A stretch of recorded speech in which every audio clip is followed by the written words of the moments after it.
Greetings, my lovelies, and welcome to the circle today, where we are weaving worlds out of words. Today begins part 2 of my world building segment, people and cultures. Now there's going to be one thing that I want to talk about that I'm just sort of glossing over because it's so big, it's going to deserve its own category. But you'll find that out when it's later. So, without further ado, here are 5 things to keep in mind and think about when you're creating the people and cultures of your new world. Let's go.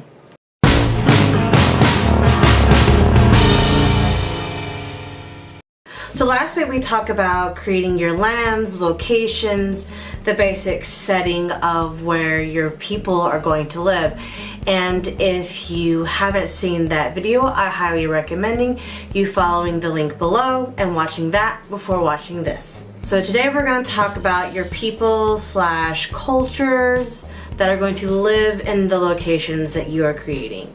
So the first thing that we need to think about when creating our people / cultures is, how are they structured? Now what I mean by structured is basically, how are they / grouped together? Like, is it grouped by families, professions, regions, and by the ruling class? Are they war clans, religious leaders, or monarchy, or some type of combination of the two? Because how they're structured and set up and divided, everything is gonna kind of work a little bit differently. When you have the monarchy, only one person in charge, and then you have a court of nobles that are all vying for power. Religious leaders can go either which way. They can either be very benevolent and caring, or they can hide behind the religion and use it for mass cruelty. See history for examples. You know, if they're family-centered, then everything that that person does is going to be for the betterment of their family. Think of, I know this is going to sound terrible, but think of like the Assassin's Creed Brotherhood franchise thing, you know, with the Italians and Venice, Sicily, all that. It's very family-centric. Everything is for the family, and so you end up having warring families, which is very similar to war chief clans type of things, where they value strength, so the strongest will always rule. But if you decide to go for the war chief route, you're gonna have to think about, how are these people chosen? Is there like a time frame, like every 9 years where they all meet together and people can fight for power, or is there, can anyone challenge? So there are a few things with each group that you're going to kind of have to think about how it would work for the ruling system. Thing number 2, how does your environment affect your people? World building is like a cake or an onion or a parfait or anything with layers.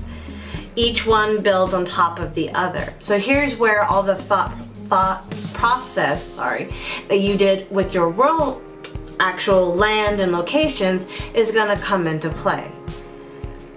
Most commonly in the sense of wardrobe, what resources are available to them, so that's how they're going to build their homes. That's their disposable goods, that's what they use to make their clothes, their furniture, how do they move, all that has to work with the location that they live in. You also have to think about, are there more than one culture in your country? Like if you make different environments in a single country, like a desert in the middle that splits out to hills and the coast, all those are going to have different structures, they're going to have different resources available to them, and that could also be like an underlying plot structure, because that could be a leading conflict. You know, clans fighting for available resources in a harsh environment, or those from harsh environment and fighting against those who have a lot of resources, or and so on and so forth. So you sort of have to, at least, you don't have to have everything specifically planned out. I really don't recommend that, because then you're going to spend forever planning as you come up with new ideas. But as long as you have sort of like a broad understanding of how your world works, it'll make things a whole lot easier for you when you come into that. Thing number 3, what does your culture value the most? What a culture values is the driving force of an entire culture. It could be wealth, like in consumerism, like in our culture is today. Or it could be for the honor of the family. It could be for honor to the gods. It could be anything. Whatever they value, that's what your people are going to try to work towards. Those are the values that they are going to try to uphold, that they're going to instill in the next generation. Again, this is also an area where you can have a lot of natural conflict, because what two people have the same ideas of what's important in life. And also, highly urbanized areas are going to have a different value system from highly rural areas. So it's just a way to add more depth and layer and make your cultures and peoples feel more real. Thing number 4, religion.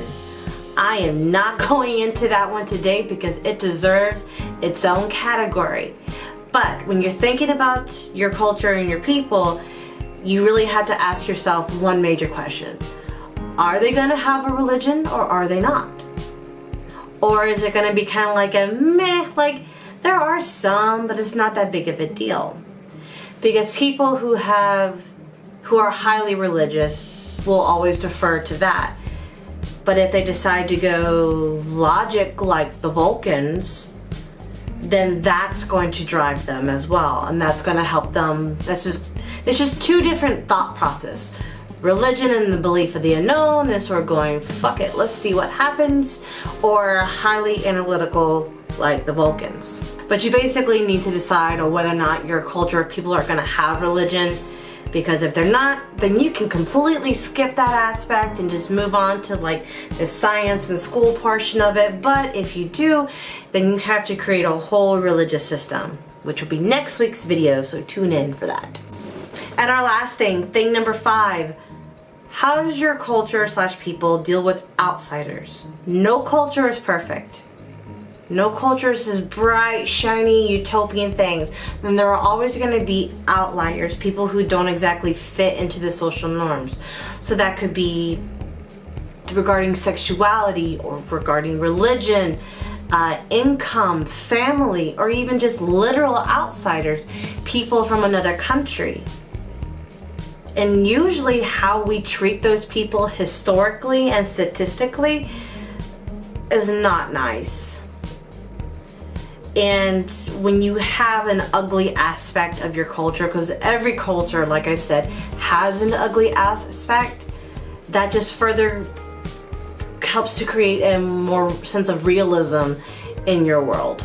So as promised, I am now going to update you on my Camp NaNoWriMo.